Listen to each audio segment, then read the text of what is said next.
Shalom. Renungan firman kali ini diambil dari Matius 21 ayat 25 sampai 27. Dari manakah baptisan Yohanes? Dari sorga atau dari manusia? Mereka memperbincangkannya di antara mereka dan berkata, "Jikalau kita katakan dari sorga, ia akan berkata kepada kita, 'Kalau begitu, mengapakah kamu tidak percaya kepadanya?' Tetapi jikalau kita katakan dari manusia, kita takut kepada orang banyak, sebab semua orang menganggap Yohanes ini nabi." Lalu mereka menjawab Yesus, "Kami tidak tahu." Dan Yesus pun berkata kepada mereka, "Jika demikian, aku juga tidak mengatakan kepadamu dengan kuasa manakah aku melakukan hal-hal itu." Dapat kita lihat bahwa imam-imam kepala dan tua-tua bangsa Yahudi memilih untuk bermain aman dalam menjawab pertanyaan Yesus. Jika mereka menjawab Yesus bahwa baptisan Yohanes berasal dari sorga, maka jawaban ini akan merusak reputasi dan harga diri mereka yang jelas-jelas menolak dan tidak mau percaya pada baptisan Yohanes.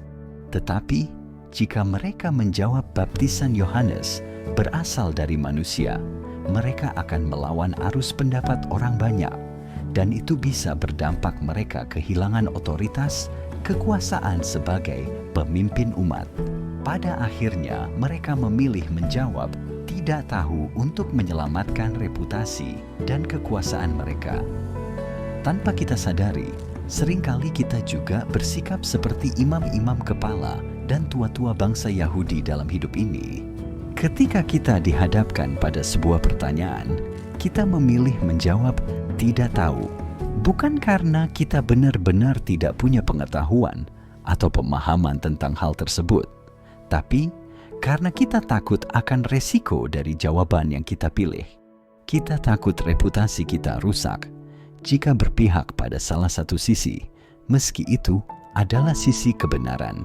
Kita juga sering memilih netral karena takut melawan arus suara orang banyak yang mungkin akan membuat kita kehilangan sesuatu seperti jabatan, karir, kekuasaan, dan lainnya. Setiap pilihan pasti disertai resiko. Tapi yang harus diingat di sini adalah, apakah resiko yang kita ambil itu sesuai dengan kebenaran firman, ataukah hanya untuk menyelamatkan citra diri sendiri dan menyenangkan manusia? Kiranya renungan singkat ini bisa menjadi berkat bagi kita semua. Terima kasih sudah menonton hingga akhir. Tuhan Yesus memberkati.